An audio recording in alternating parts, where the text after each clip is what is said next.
You're listening to Following On, and what a day it's been for England in Chennai. After winning the toss and batting, it couldn't have gone too much better. England finished on 263 for 3, just a blow to lose Dom Sibley at the end there. Joe Root continued his magnificent form with the bat, scoring his 20th Test match 100, his third incidentally, in the last 3 innings, while Dom Sibley did make back-to-back 50s in Test match cricket to back up that innings in Sri Lanka. As for the Indians, well, they were made to toil despite those 2 wickets in quick succession just before the lunch break. The rest of the day definitely dominated by the English batsmen. In the next 20 minutes or so, you'll hear the thoughts of Darren Gough, Steve Harmison, Gareth Petty and myself, Mark Nicholas. You're listening to Following On.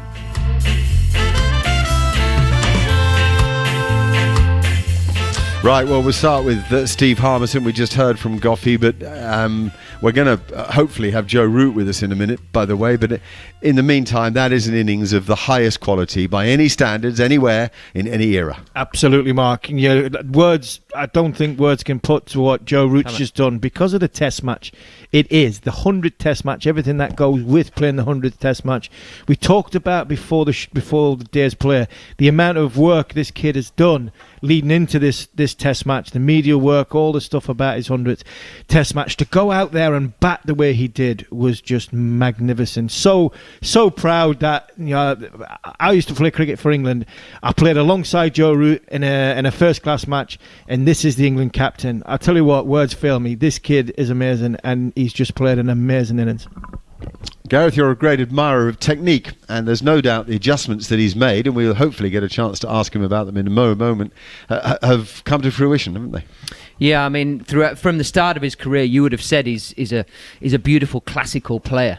And throughout everybody's career, you just making minor alterations. And I think by his own admission in Sri Lanka, he said he made a couple of minor adjustments. Just looks dead simple. He's got his eyes level and he's just being a bit more side on. And I mean, he's an exquisite player. I can't echo what Steve said anymore. It really was just a fantastic innings. And much less glamorously, if you like, Dom Sibley has more than played his part yet again, Goughy. Into the side to do exactly as he's done today. Don't go chasing balls with a new ball. Get past it. Build some foundations for the rest of the batsmen to follow. Well, he's done his job excellently. I just feel for him actually, because I think he deserved 100 the way he's played today. To come up against Ishant Sharma, the experienced, nearly 100 Test matches. Come up against Bumrah, one of the most exciting fast bowlers in world cricket. And Ashwin, we all know the record he's got in Test cricket, in world cricket, is right up there. And he played absolutely fantastic. And he was the perfect man to have at the other end to someone like Joe Root. Fantastic partnership. Just so people get a feel for this dressing room wise, is it a real dampener to have Dom Sibley out the last ball before play ended? Only because he didn't get to his 100. I think there'll be a disappointment and sadness, but he didn't go on and get the 3 figures. But it's an opportunity now. The good thing is, but Joe Root, the captain, the leader, he'll do the talking tomorrow in the team huddle before they go out and play. They're in a great position, but let's not throw it away from here. England, we just talked about the last series, they were getting 400, didn't want enough. Against India, when you get in, cash in, get big scores, they're going to have to go up to nearer 500 to give themselves a chance. Steve, if you look at the day's play overall, do you feel India were disappointing?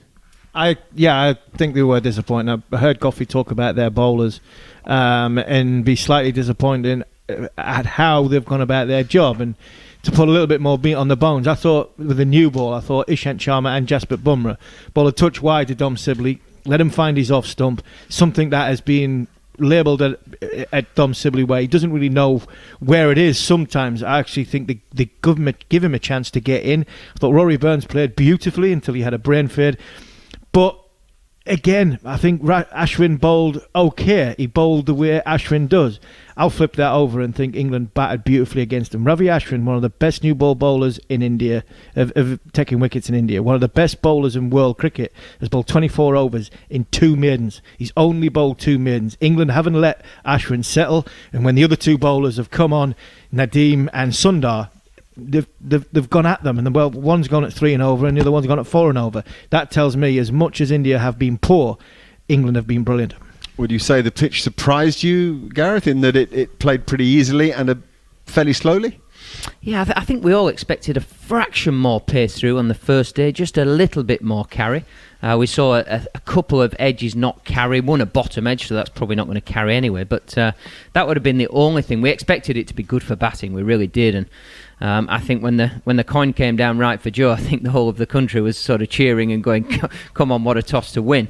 But you've still got to put in the performance, and I think it was almost faultless from England today, batting-wise.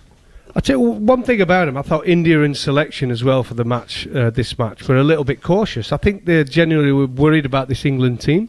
I think what they've gone for, they wanted to have plenty of batting in there. They went for Washington Sundar rather than Kuldeep Yadav. I know we've talked about him, that mystery spin, that wrist spin they could have played.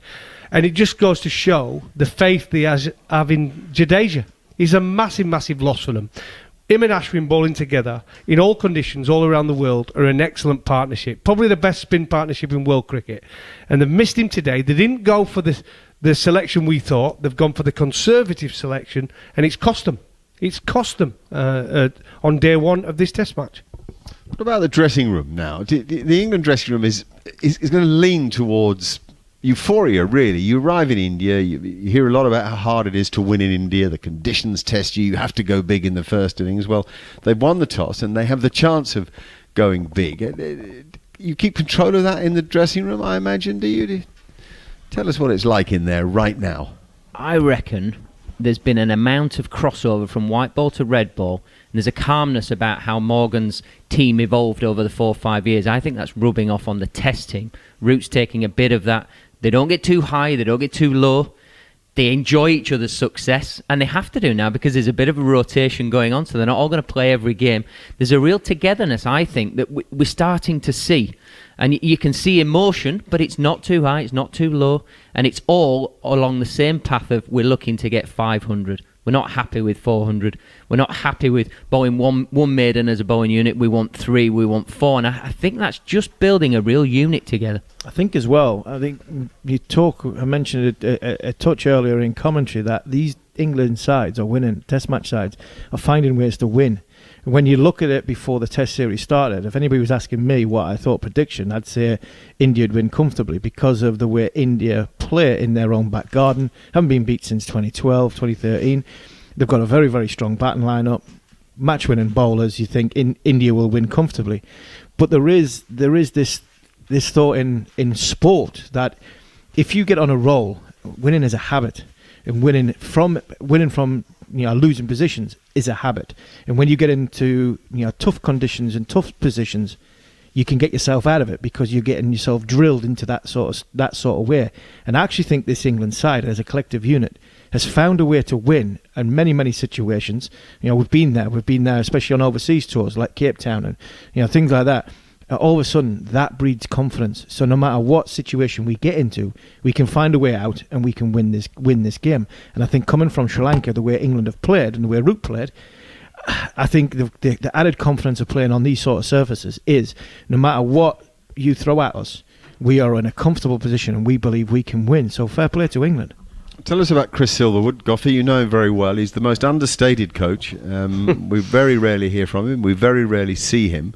But this can't all be a coincidence, things beginning to come together since he began his reign. Yeah, quite a quiet chap, Silvers. Got a good sense of humour, though. And he wants to create an environment where players can express themselves. When we were talking about football on Drive yesterday, we were talking about Kevin Keegan when he came in.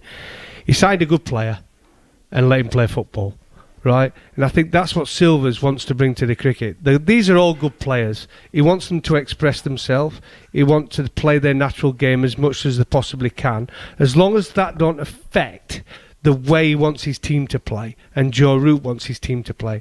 And that's what I'm talking about. It's about personnel. You've got 2 guys now going in the same direction. I came through a similar moment when we changed our coach and Duncan Fletcher come in and Nasser became captain.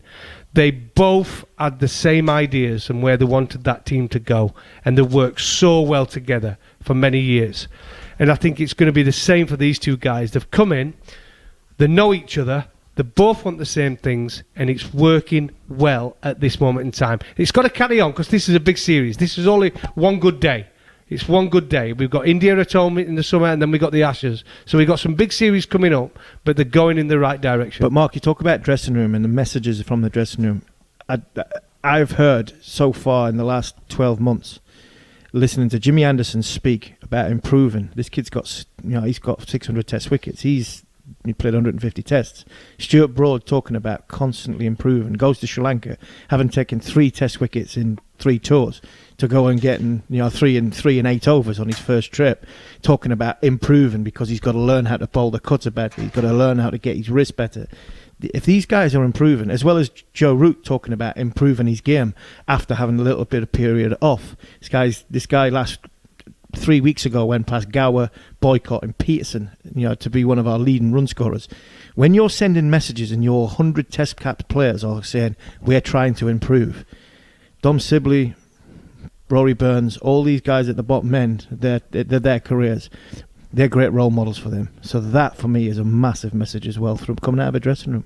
Right, so Bats, there's no doubt that even in the modern game, which is so different, that relationship between players and coaches is still key. That unity that we hear a lot, the culture that we hear a lot about, that both captains Morgan and Root are persisting with, is all part of this journey. It is, and it's understanding the individual person that is within the team, and everybody will be pushed in the direction that they want to take their game in. They'll be expected to keep moving forward. There'll be some non-negotiables, like certain fitness things is a non-negotiable and all this, but you want to be part of this journey.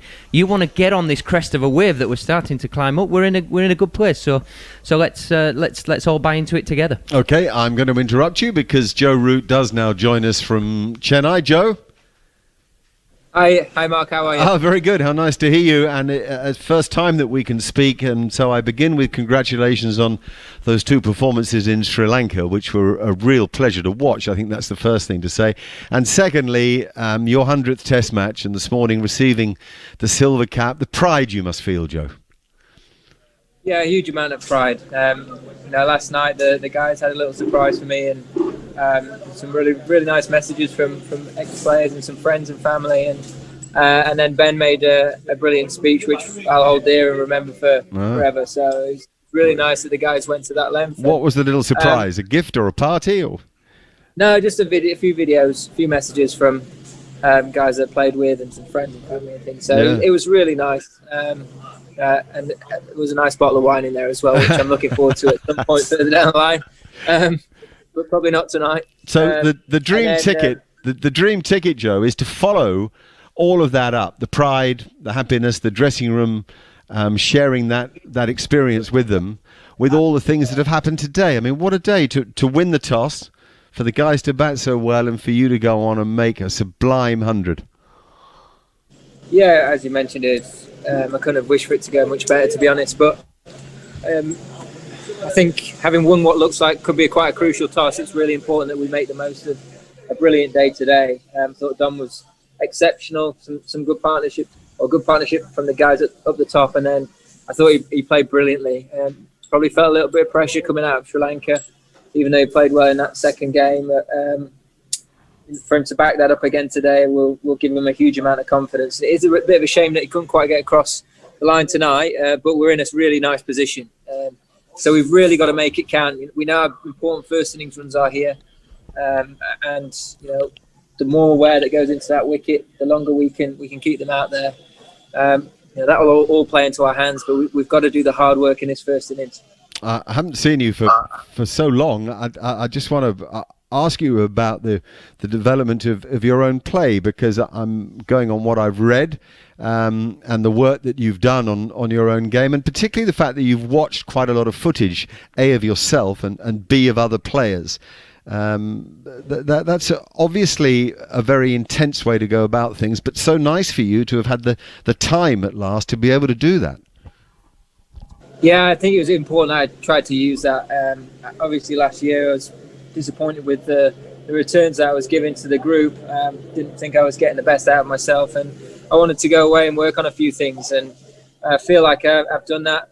I've looked at some of the best players in the world, the likes of Smith, Williamson, Virat himself, and tried to take the way they try and construct certain parts of their innings, the way that they play the ball as late as they do, and the way they try and think a bit more like them at times, and feel like I've found a method which over the last couple of games has certainly worked. It's going to be important to keep evolving as a player. You can never really stand still, but try and make the most of it now whilst I feel in good touch.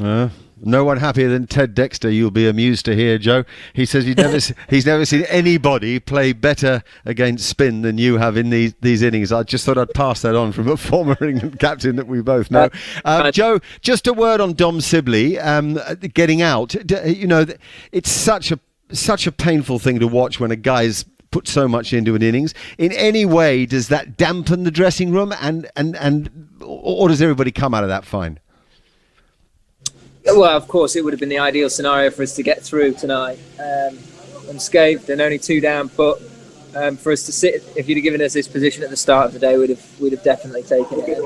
I think it'd be wrong to look too much into the dismissal. And the way he played was outstanding, and he deserves a huge amount of credit for that.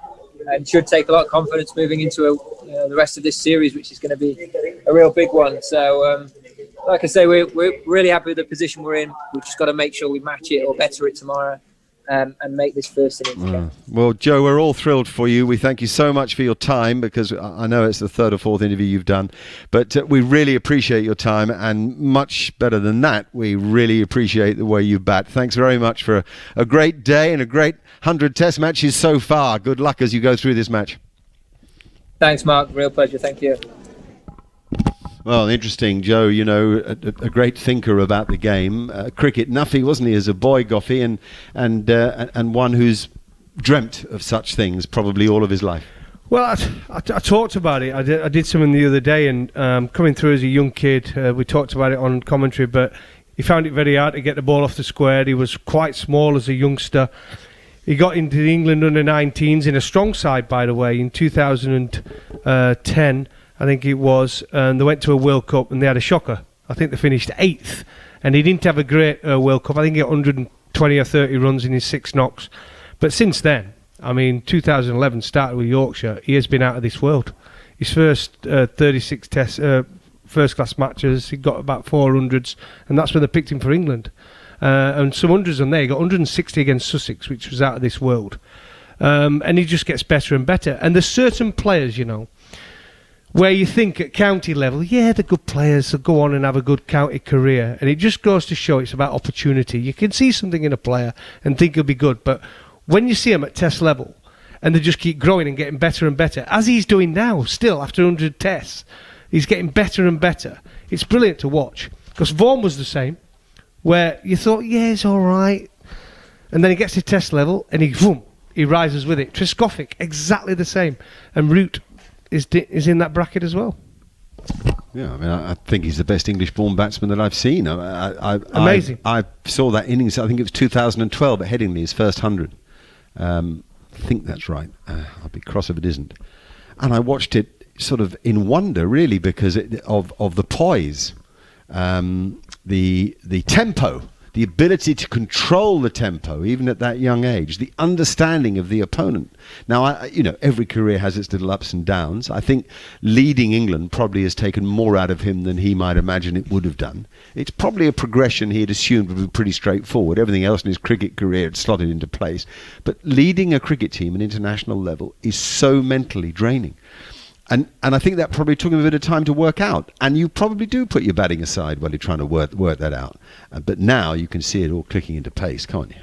Yeah, and I think the tempo you mentioned there, Mark, I think that's his biggest quality. His ability to assess the situation when he needs, what his team needs, the innings his team needs to be played, and his ability to go and absorb or go and counteract is I think his biggest quality, because he's got if you've not got the shots, you don't play Test match cricket. I think the mind is where to go, and I played with him against Hampshire. We making noises. It's easy for you to say. Me and Goffey are making noises here. I played with him at Hampshire when Goffey, you mentioned, in 2011 as a washed up old fast bowler who got brought out of retirement for dizzy, and he told me about 2 or 3 of these young kids, and I was like, in awe of what I was watching. We played on a corrugated wicket at the Rose Bowl, and we got 320, of which Joe got 200. And I'm thinking, well, I'm watching this, and I'm thinking, well, he's going to get a pretty 30 and then get out. And he just kept going, and he kept going, and he kept going. And I was thinking, this is, I've never seen anything like it. His tempo, his balance, everything about the way he constructed his innings at such a young age was mesmerising. And when people ask me, did you think he could play for England, or did you think he was going to play 100 tests? I'll always go back. I seen him at 19, and I've had no doubt whatsoever that this kid not only had the game, he had the temperament to do that. And that, for me, is what makes the quality of our England captain. That interview he's just doing with you, Mark, the way he spoke, the composure he talks about the game, the love he's got for the game, his ability to give time for people is what makes him a great ambassador for this great game of ours. Yeah, I think you just touched on there. His human side is what is going to make him a very, very good captain. I think he's already a good captain, but players are going to play for this man. They see him trying to get better as a human being. He cares about his team. He was quite effusive there about Dom Sibley, wasn't he? He was trying to pump his tyres up a little bit. He was trying to almost deflect it about his day. He was trying to make it Dom Sibley's day. That's a real quality in a human being, when really we want the stars ourselves, but to push that on to others within your team, I think that's a great leadership quality. It is, and like I say, when you're around it, and I've seen it, and you're around that team, and you see what the influence Joe has on it, there's no one else who could be captain at this moment in time. I'm not saying there won't be in a year or 2 years' time, but when you're around it, you see the influence he has on every other player, Joe Root. But you've probably got a point on it, and I think he knows it. He might have been struggling a little bit 12 months ago with a couple of niggles, and sometimes he could have been a little bit moody, and it might have affected his play because he was tired. Because it does take a lot out of your captaincy, whatever level you're captain at, and especially England. But he's come back. He looks fresh to me at this moment in time. But Mark, since he's gone to Sri Lanka, he's fresh. When you talk about captaincy, Mark, and you know more than most because you captained a hell of a lot in your career, are you a success or a victim by the team you've got and the players around you? Well, look, I mean, you're certainly, you know, better with the best cattle. I don't think there's any doubt about that. But I think you can certainly make people play better within the remit of their ability, and I think you can do that by building confidence, by giving people responsibility, by looking at the positives in their game rather than the negatives, and looking at the negatives in the opposition, the opportunity before you rather than the positives in the opposition. I think there's lots of ways you can work on it, and I think the clear thing that Morgan and Root have done, sort of, if we took two captains of England over the last 2 years together, is work on positives, send messages that tell you to explore your talent, explore it, expand it, expose it, and enjoy doing so. And you need to be a certain type of person to do that, and they pick those certain types of people. One or two have chosen to be a bit reticent. You see a great talent like James Vince, but he seems reticent to expose it on the big stage. You see somebody with less natural talent, like Dom Sibley, very keen to expose his talent on that big stage, and some days he gets stick for looking ugly, but making ugly runs matters every bit as making pretty runs, because in the end they're runs, you know. So I think the answer is yes. I think you can improve performance. I think it's been a terrific day. Thank you all for tuning in, and it's great for us to be back on air. We've loved every second of what's truly been Joe Root's day. If you think it through, to come off the back of Sri Lanka and then to come to Chennai, to go into isolation for 6 days, to have 3 days to get ready for the game, to have a last-minute injury to Zach Crawley that just marginally upsets the apple cart, to pick a side, to win the toss, to choose to bat, knowing how important it is in India, and then to go out and make 100 yourself in your 100th Test match. That, folks, is one of the great achievements in the history of our sport, and I'd argue all sport. We hope you've enjoyed the day. That's the Following On podcast. Until tomorrow then, bye-bye.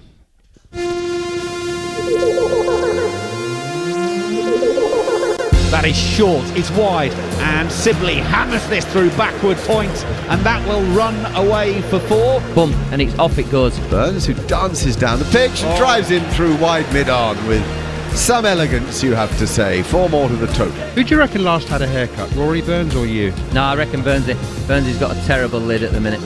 Terrible. And that will be 50 for England. Now reverse sweep, and he can't be serious. He is. He's gone. Reverse sweeping. It's a big breakthrough for India, big breakthrough for Ashwin, disappointing for Rory Burns. Oh, LBW, is it? Yes, it had to be. Nips back. Brilliant. Really good from Jasprit Bumrah. Dan Lawrence has to go. And now roots forward and drives nicely through extra cover. Oh, he's down the pitch and drives wide of mid-on.